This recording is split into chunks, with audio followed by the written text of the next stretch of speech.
Alhamdulillah nampak gaya saya tukar internet dengan kabel, jadi nampak alhamdulillah tak ada masalah setakat ni. Setakat pagi tadi alhamdulillah tak ada gangguan. Alhamdulillah. So insya-Allah kita mula. A'udzubillahi minasyaitonirrajim. Bismillahirrahmanirrahim. Alhamdulillahirabbil alamin arrahmanirrahim maliki yaumiddin. Iyyaka na'budu wa iyyaka nasta'in. Ihdinas siratal mustaqim, siratal ladzina an'amta 'alaihim ghairil maghdubi 'alaihim waladdallin. Amin. Al-Fatihah ni satu surah yang paling penting kita tahu. Dan dia sama diibaratkan satu kali kita baca surah Al-Fatihah, pahalanya seperti baca satu Quran. Satu Quran. Jadi Al-Fatihah ni merupakan dia punya sinopsis pada Al-Quran. Kalau kita baca Quran daripada Alhamdulillahirabbil alamin sampai An-Nas, dan kita ulang dia dengan kita faham maknanya, insya-Allah kita tahu cerita-cerita yang berkait dengan ayat-ayat yang dalam Al-Fatihah. Jadi kita boleh gambarkan apa maksud ataupun yang kita faham daripada ayat-ayat ini. Jadi kita dah baca banyak atau makna dia, tapi kalau kita tahu secara harfiah, kita tahu secara setiap perkataan tu lebih baik.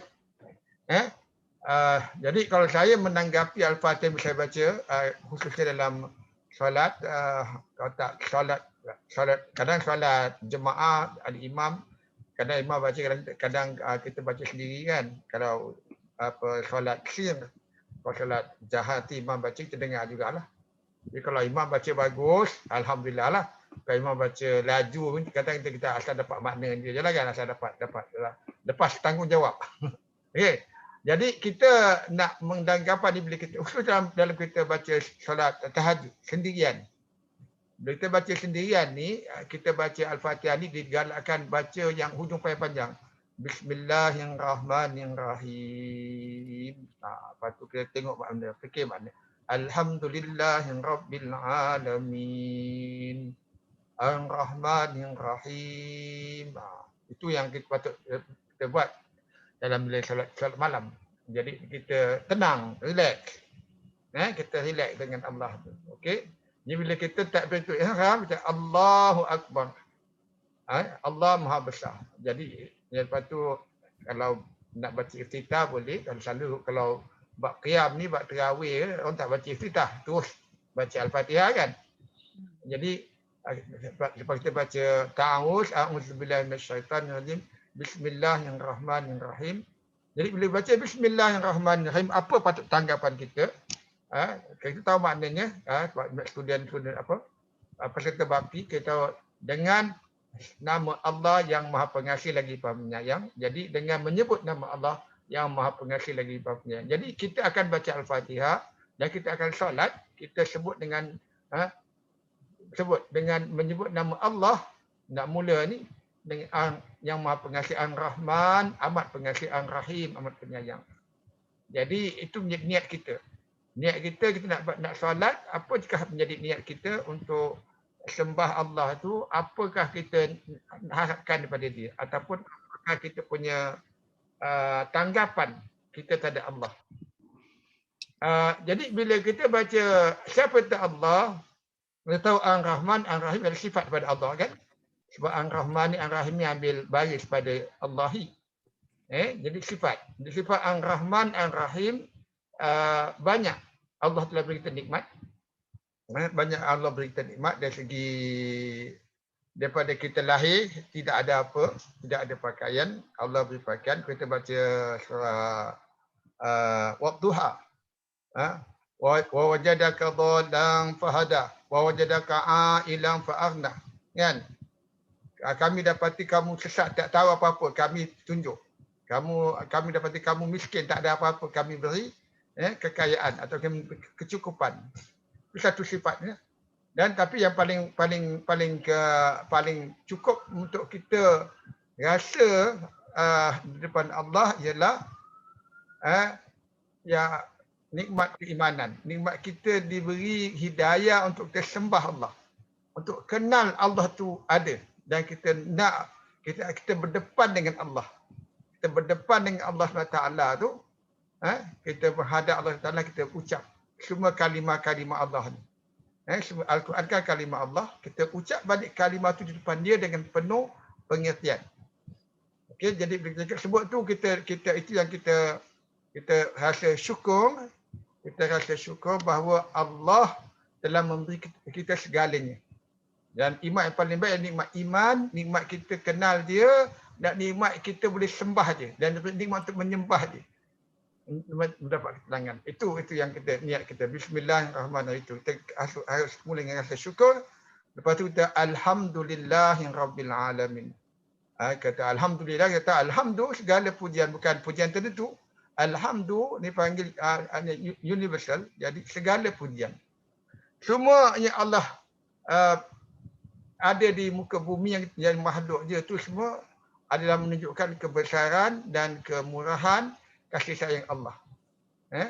Itu panggil, itu kita puji Allah. Semua yang kita terima, kita puji Allah. Ya Allah, Engkau telah beri aku cukup banyak, ya Allah. Jangan fikir kita tak pakai Mercedes, kita tak ada rumah besar, itu bukan tak cukup. Maksudnya jangan anggap itu merupakan satu kita kurang dapat, orang lain dapat lebih. Maksudnya apa yang Allah beri kita itu yang paling baik untuk kita. Itu. Itu wajadaka dalam fahada wajadaka ailam fa'alna kan. Itu. Ya, alhamdulillah, kita puji. Segala pujian bagi Allah. Tiada apa yang boleh berlaku di muka bumi, tiada apa yang jadi, Allah jadikan itu kerana kita, kerana manusia. Allah tundukkan lautan, matahari, bulan dan segalanya makhluk-makhluk tu untuk menjadi sebagai kesenangan untuk kita manusia. Jadi itu. Jadi kita puji pada Allah. Rabbil alamin. Rabb. Itu sebab Allah yang Rabb tu. Sebab Allah yang Rabb. Kenapa? Bukan hanya Allah cipta langit dan bumi, cipta manusia, cipta semua makhluk untuk tunduk ataupun dimanfaatkan oleh manusia. Dan bila cakap alhamdulillah Rabb, betapa besarnya Allah. Kalau cakap Allahu Akbar, Allahu Rabbil Alamin, Allahu Akbar, itu sifat Allah juga. Kita berdepan dengan Allah di bumi, kita bayangkan kita menghadap Allah. Kalau kita boleh bayangkan alam ini, al-alamin. Ini banyak alamnya, Rabbil Alamin, sekalian alam. Ada alam nyata, alam bumi yang kita ada, alam barzakh, alam mahsyar, alam ghaib, alam universe dan juga alam akhirat nanti. Itu semua Allah yang mengatur. Bukan hanya Allah memberi, Allah mengatur, Allah mengajar kita, Allah menyusun supaya itu tetap memberi berkhidmat pada kita, untuk memberi kebaikan pada manusia. Walaupun malapetaka seperti COVID-19 pun sebenarnya kita kena ambil iktibar, kita muhasabah. Itu sebagai tanda Allah nak uji kita, nak beri kita peringatan. Kembali pada Allah. Maksudnya apa yang berlaku. Jadi bila kita kata al-alamin, kalau kita bayangkan bumi ini dalam apa solar sistem solar, sistem solar, sistem planet kita, dan sistem solar kita ni berada dalam satu cakrawala, Bima Sakti. Bima Sakti hujung ke hujung aja besarnya 80,000 kelajuan cahaya. 80,000 tahun kelajuan cahaya. Maksud kalau cahaya tu yang dia punya kelajuan dia 300,000 kilometer sesaat, kalau dia jalan selama 80,000 tahun, berapa besar? Itu maksudnya. Itu hanya Bima Sakti, dan kita punya Bima Sakti ini berada dalam satu universe yang beribu-ribu lagi Bima Sakti, cakrawala. Jadi boleh bayangkan tak betapa kedilnya kita atas muka bumi. Dan dengan bumi dah kedil dah. Kita dalam alam yang besar dan Allah yang mencipta itu semua. Dan penciptaan langit ni lebih susah daripada penciptaan manusia. Kan? Kalau Allah tanya, antum asyaddu khalqan amis sama bana'ah. Adakah kamu anta asyaddu lebih dahsyat, lebih besar ciptaannya atau langit yang kami bina? Maksudnya langit itu lagi besar, langit lagi kompleks. Itu Allah suruh. Itu yang kita bayangkan. Jadi kita tahu semua tu Allah beri untuk kita, untuk manfaat manusia. Ya, Alhamdulillahirabbil alamin. Paling kurang pun tidak kita tak tengok pada itu, kita tengok pada diri kita sendiri. Pada diri sendiri, Allah, kau telah beri aku nikmat iman, kau telah aku beri cukup makan, cukup pakai, aku sihat, aku hidup, aku boleh sembah kau. Itu yang nikmat yang paling baik. Boleh sembah Allah tu satu nikmat yang cukup baik. Dan Alhamdulillah bila kita yang belajar Al-Quran ni, kita baca, kita faham, kita akan dapat rasa kehadiran Allah dalam kehidupan kita. Okey? Jadi itu kita bila kita cakap Alhamdulillahirabbil alamin, cukup syukur kepada Allah yang beri kita kan segalanya. Ar-Rahman yang Rahim itu ulanganlah sama. Bismillahirrahmanirrahim. Jadi maksud Allah Maha Pengasih lagi Maha Penyayang. Walaupun kita buat dosa pun Allah Maha Pengampun. Kalau umat-umat dahulu bila dia buat dosa tu ada siksa Allah turun. Yang jadi monyet, yang jadi babi, kan, yang kena petir, yang kena gempa bumi immediately. Jadi sekarang Allah tangguh kita, Allah beri peluang untuk kita taubat. Itu umat Islam cukup beruntung. Pada Ramadan ni kita diberi Lailatul Qadar. Kita diberi doa Allahumma innaka afuun karim tuhibbul afwa fa'fu anna. Allah, kita boleh mohon maaf dan mohon ampun, dan maafan ini adalah kemaafan yang di mana Allah hapuskan rekod kita. Rekod dosa kita yang dulu Allah hapus. Dan mudah-mudahan itu Allah makbulkan doa kita tu supaya kita tak dipersoalkan pada hari kiamat nanti. Sebab Maliki Yaumiddin, kalau kita tahu ni tiga perkataan dalam mudhaf ilaih, raja atau yang memiliki hari ad-din, hari hutang, hari pembalasan. Bermaksud semua nikmat yang Allah beri kita, baik ilmu, baik kaya, baik harta, baik rumah, baik anak, baik apa semua yang nikmat Allah beri, yang kita puji pada Allah tu, tetap Allah akan bertanggungjawabkan. Maliki Yaumiddin. Dan bila kita baca ni selalu saya bayangkan neraka di kiri, surga di kanan, dan saya dalam serap jembatan. Apakah pertimbangan Allah pada saya? Dan itu kita tahu semua sekali akan dipertanggungjawabkan. Semua perkara ini akan dipertanggungjawabkan. Sekali detail Allah akan tanya. Hari ini. Jadi kita boleh bayangkan tu. Maliki Yaumiddin. Kita akan hadapi Allah. Di mana Allah di padang mahsyar, kita akan setiap perkara kita lakukan dosa akan ditanya. Segala janji, segala hutang, segala apa akan ditanya. Jadi mudah-mudahan yang salah satu motivasi saya baca Quran ialah untuk mendapat syafaat supaya kita dapat masuk syurga tanpa hisap. Masuk syurga tanpa kita pada masa Quran menjadi kita punya defender. Quran jadi kita punya lawyer.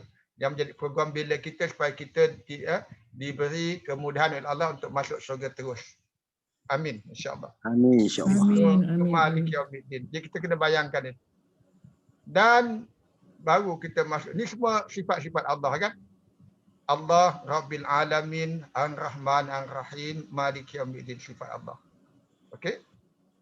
Lepas tu kita kata iyyaka na'budu wa iyyaka nasta'in. Ni yang mengkaitkan kita daripada tiga yang awal ni, 4 ayat yang awal ni dengan 3 ayat yang akhir. Atau 2 ayat yang akhir ni kan. Jadi iyyaka na'budu wa iyyaka nasta'in. La haula wala quwata illa billah. Maksudnya kita tidak boleh mencapai sesuatu kehendak kerana itu semua dengan daya tanpa pertolongan Allah. Sebab kalau kita baca la haula wala quwata illa billahil aliyil azim. La haula, kita dah belajar la haula tu la dan nafil bil jins. Tiada sebarang daya. La quwata, tiada sebarang kekuatan.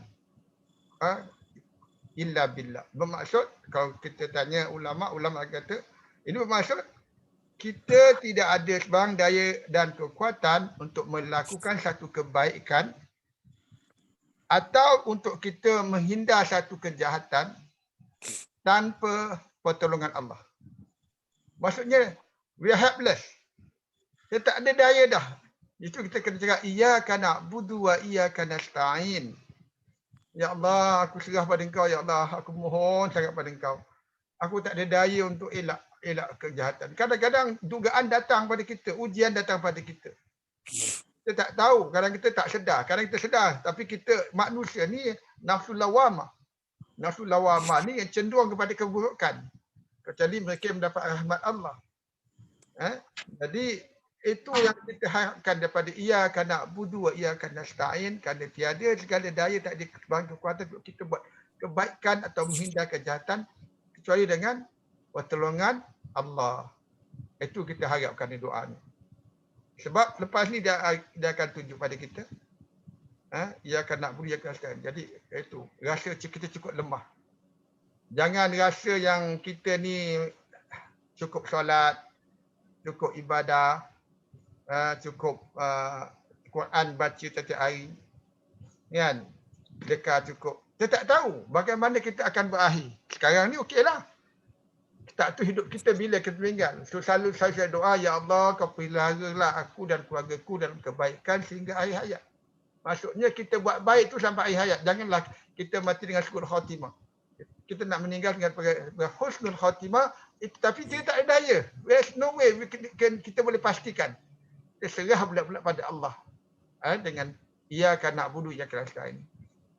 Lepas itu dia tunjuk ihdinas siratal mustaqim, minta tu. Ihdinas siratal mustaqim.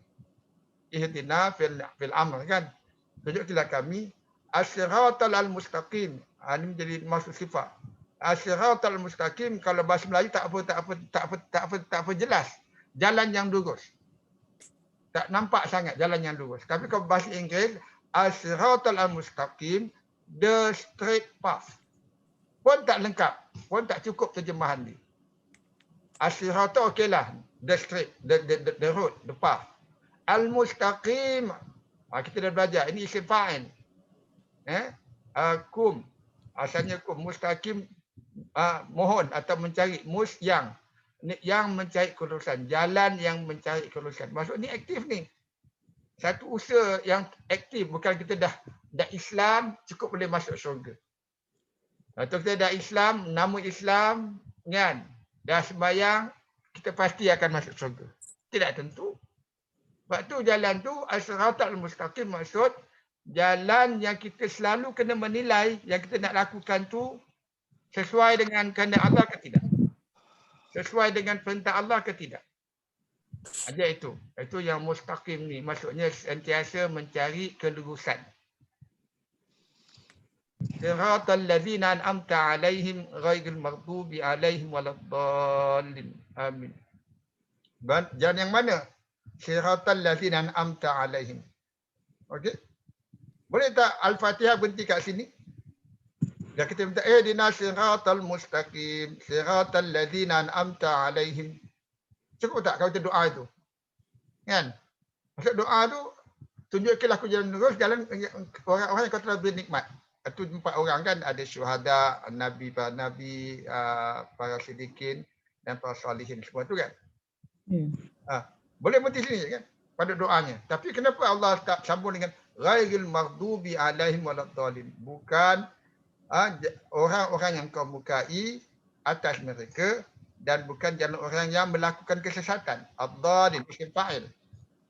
Maghdub ni isim maf'ul kan? Maf'ul. Okey. Jadi bermaksud kenapa ada ayat begini? Sebab hati manusia tu, kalau ada satu ayat dari Al-Quran, hati manusia di antara 2 jari Allah. Maksudkan 2 jari Allah tu bukan Allah berjari lah. Itu salah satu metafor.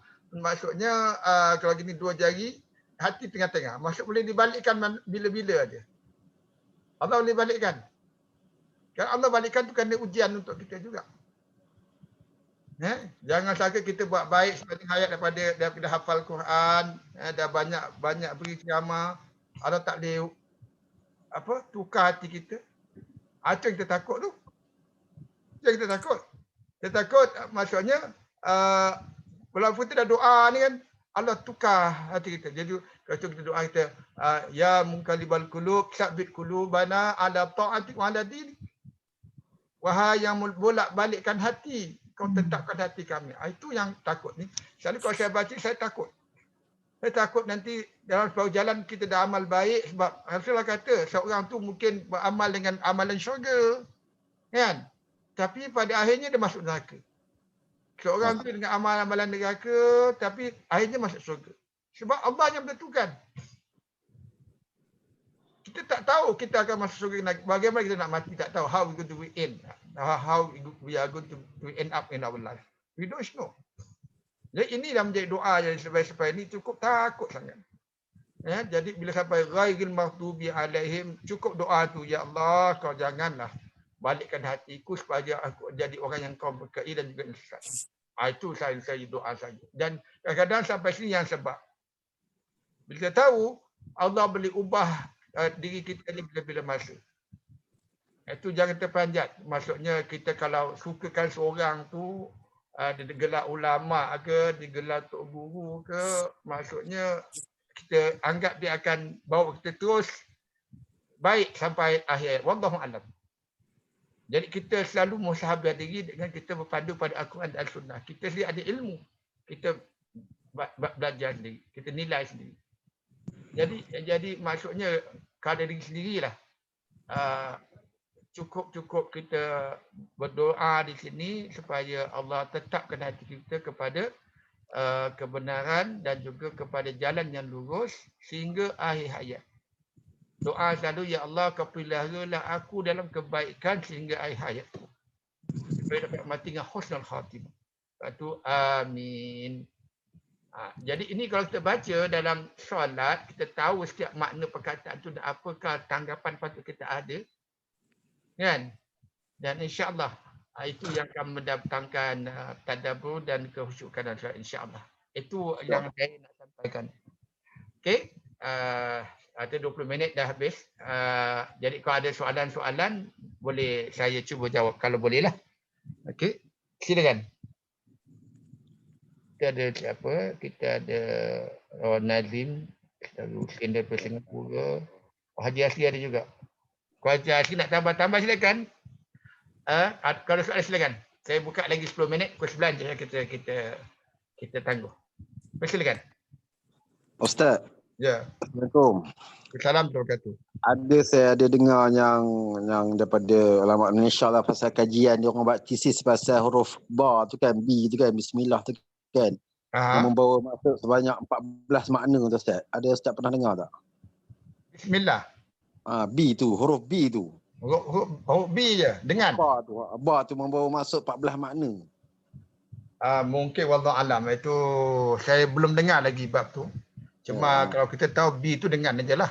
Dengan nama Allah, dengan nama Allah yang apa, nama Allah macam-macam. Apa kesan pada diri kita. Maksud tu dengan niat lah, niat kita. Kan? Jadi kalau 14 makna tu saya wallahu alam saya tak dengar. Tak pernah dengar. Okey, tak apa. Okey. Jadi kalau ada lain yang nak dengar, nak kongsi, boleh jugalah. Okey, silakan soalan berikutnya.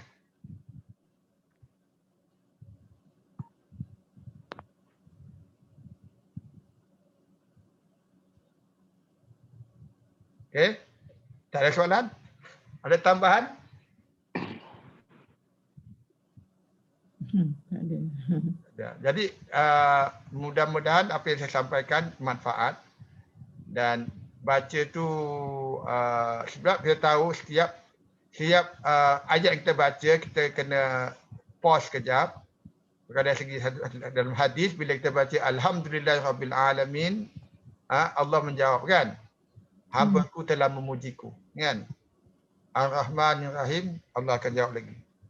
Kan, hamba-Ku telah membesarkanku. Adalah jawapan-jawapan maka Allah rasa bangga dengan kita memuji dan kita berharap pada Dia. Bila sampai iyyaka na'budu wa iyyaka nasta'in, untuk dia apa yang dia minta. Dari segi mahfuznya lebih kurang macam itulah.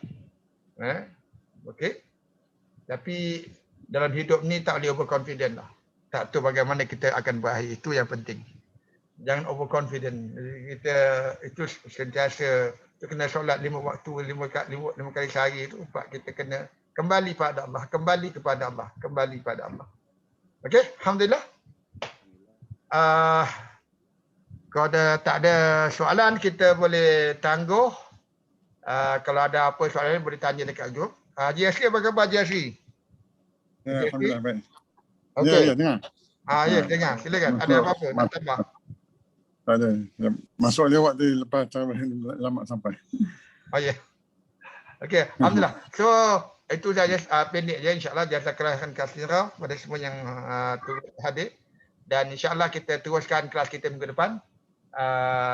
Dan kita jumpa lagi, insya-Allah kita tangguh kelas tazkirah ni dengan tasbih kifarah dan suratul asr. Subhanakallahumma wa bihamdika asyhadu an la ilaha illa anta astaghfiruka wa atubu ilaik. Bismillahirrahmanirrahim. Wal 'asr innal insana lafi khusr illa alladziina aamanu wa 'amilus shalihaat wa tawashaw bil haqq wa tawashaw bis sabr. Assalamualaikum warahmatullahi wabarakatuh.